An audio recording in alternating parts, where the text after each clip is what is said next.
Good morning and अस्सलाम वालेकुम students. जैसे कि आपको पता है कि हम कर रहे हैं यूनिट नंबर 11 इन्वायरमेंट, जिसका हमने पेज नंबर 77 यानी कि फ़र्स्ट पेज की एक्सप्लेनेशन हो गई थी, और अब हम कर रहे हैं उसके सेकंड पेज नंबर 78 की एक्सप्लेनेशन। 77 पे हमने क्या पढ़ा था कि इन्वायरमेंट क्या है। हमारे इर्द गिर्द जितनी चीज़ें हैं, चाहे वो लिविंग थिंग्स हैं या नॉन लिविंग थिंग्स हैं, वो सारी की सारी जो है मिलकर बनाती हैं हमारा इन्वायरमेंट।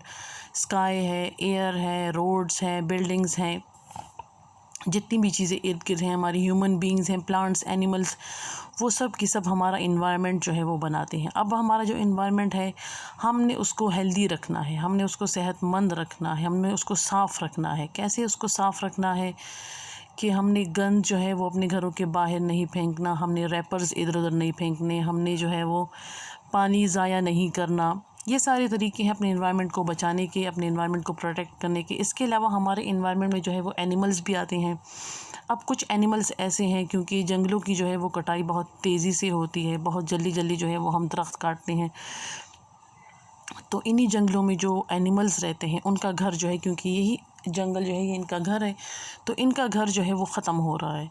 इन सब के घर ख़त्म हो रहे हैं, जैसे टाइगर है, पांडा है, राइनोसेरस है। तो हमने इन एनिमल्स को भी बचाना है। एनिमल्स को हम कैसे बचा सकते हैं? जब इनका घर होगा तो हम इनको बचाएंगे। ठीक है, तो हम पढ़ते हैं कि इसमें हम एनिमल्स को कैसे बचाएंगे। प्रोटेक्टिंग एनिमल्स, प्रोटेक्टिंग का मतलब है बचाना एनिमल्स, जानवर। Some animals are in great danger of becoming extinct.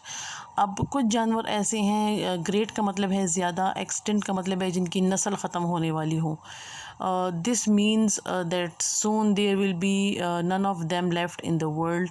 Extent means कि उनकी नस्ल ख़त्म हो रही है। कुछ जानवर ऐसे हैं कि उनका इतना ज़्यादा शिकार होता है, उनके घर जो है वो जंगल की कटाई इतनी तेज़ी से हो रही है। और दूसरी जो इनकी ख़त्म होने की वजह है वो ये है कि हर साल जो है वो पिछले साल से ज़्यादा गर्मी होती है। गर्मी भी बहुत ज़्यादा तेज़ होती है, सर्दी भी बहुत तेज़ होती है।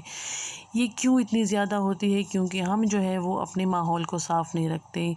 गाड़ियों से धुआं निकलता है, बहुत ज़्यादा एसीज़ हैं, इनसे गैसेस निकलती हैं, फ्रिज से गैस निकलती है। तो ये सारी चीज़ें जो है वो हमारे माहौल को गंदा कर रही हैं, ख़राब कर रही हैं। जब तक ये माहौल साफ़ नहीं होगा, जब तक ये हवा साफ़ नहीं होगी, तब तक जो है वो इसी तरह के एनिमल्स, प्लांट्स और ख़ुद ह्यूमन बींग्स को भी जो है वो ख़तरा है, उनकी जान को भी ख़तरा है। तो इनमें कुछ एनिमल्स ऐसे हैं जिनका बहुत ज़्यादा शिकार हो रहा है, जैसे पांडा है, टाइगर है और राइनोसेरस है। इनको हम कहते हैं एक्सटिंक्ट, यानी कि इनकी नस्ल जो है वो ख़त्म हो जाएगी। जिस तरह डायनासोर जो थे वो पहले थे, अब डायनासोर्स की सिर्फ पिक्चर्स रह गई हैं, सिर्फ उनके स्केलेटन्स हैं। वो क्यों है? क्योंकि डायनासोर्स जो हैं वो उनके लिए भी इन्वायरमेंट जो है वो फ़िट नहीं था, तो इसलिए उनकी नस्ल भी ख़त्म होगी। We have to protect these animals, और हमें इन एनिमल्स को बचाना है। Can you think of ways in which we can save these animals? क्या आप ऐसे तरीके बता सकते हैं या सोच सकते हैं कि इन एनिमल्स को हम कैसे बचाएं? तो सबसे पहले इनका शिकार कम से कम। दूसरा जो है वो इन एनिमल्स के लिए साफ़ हवा, इनको साफ़ हवा चाहिए। हमारी ही आलूदगी फैलाने से इनके लिए हवा जो है वो गंदी हो रही है। तीसरी वजह, इनका जो घर है, जो जंगलात हैं, उनकी कटाई कम से कम अगर हम करें तो इस तरीके से जो है वो हम इन एनिमल्स को, इनकी नस्ल को ख़त्म होने से बचा सकते हैं। इसके अलावा माहौल को साफ़ रखने के लिए 3 ऐसी चीज़ें हैं जिन तीनों का नाम आर से स्टार्ट होता है, और उन 3 आर पे अगर हम अमल करें तो हमारा माहौल जो है वो बहुत ज़्यादा साफ़ होगा। तो इनको हम कहते हैं the 3 Rs. We can keep our environment clean by reducing waste, reusing old thing and making new things out of the old one, or recycling. So remember the 3 R's. अब ये 3 वर्ड कौन कौन से हैं? पहला वर्ड है reduce, दूसरा word है रीयूज़ और तीसरा है रीसाइकल। क्योंकि तीनों आर से स्टार्ट होते हैं, इसीलिए हम इनको कहते हैं 3 आर्स। और अगर हम इन 3 आर्स पर अमल करें तो माहौल जो है वो साफ़ रहेगा। इन्वायरमेंट कहते हैं माहौल को, क्लीन का मतलब है साफ़, रिड्यूस कहते हैं कम करने को, वेस्ट मींस गन, रीयूज़ दोबारा इस्तेमाल, रीसाइकल का मतलब है बार बार। तो ये जो 3 R's हैं, सबसे पहले इसमें रिड्यूसिंग है। तो रिड्यूसिंग का मतलब है कम करना। तो किस चीज़ को हमने कम करना है? आलूगी को हमने कम करना है, वेस्ट गंद को हमने कम करना है। रीयूजिंग ओल्ड थिंग्स, कुछ चीज़ें ऐसी हैं जिनको हम दोबारा भी इस्तेमाल कर सकते हैं। जिस तरह हमारे पास पेप्सी की बॉटल्स होती हैं, अगर हम उनको गर्म पानी से धो लें तो हम उनको एज अ वाटर बॉटल जो है वो यूज़ कर सकते हैं। इसके बाद रिसाइकलिंग का मतलब है बार बार किसी चीज़ को इस्तेमाल करना। नीचे जो है आपके पास पैराग्राफ है जिसमें बारी बारी जो है वो हम एक एक आर को पढ़ेंगे। सबसे पहला आर है रिड्यूस।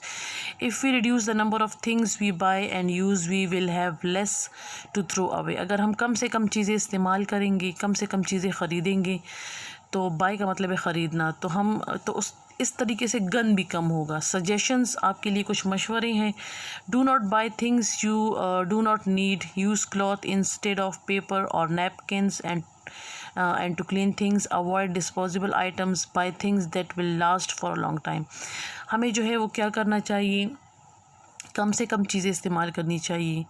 हमें सफाई के लिए क्लॉथ या हाथों को साफ़ करने के लिए कोई ऐसा कपड़ा जिसको हम फिर धो लें, तो वो इस्तेमाल करना चाहिए इंस्टेड ऑफ पेपर या टिश्यू पेपर या नैपकिन्स, ठीक है, ताकि कम से कम गंद होगा। क्योंकि हम बार बार टिश्यू यूज़ करेंगे तो हमारा डस्टबिन एकदम से भर जाता है। और एक कपड़ा जो है अगर हम उससे हम अपने हाथ साफ़ करें, उसको हम धो लें, वो ड्राई हो जाएगा तो दोबारा से हम उसको यूज़ कर सकते हैं। तो इस तरह हम कम से कम चीज़ों को यूज़ करेंगे, हम रिड्यूस जो है वो करेंगे चीज़ों को। तो ये तो था हमारा पेज नंबर 78 यूनिट 11 एनवायरनमेंट।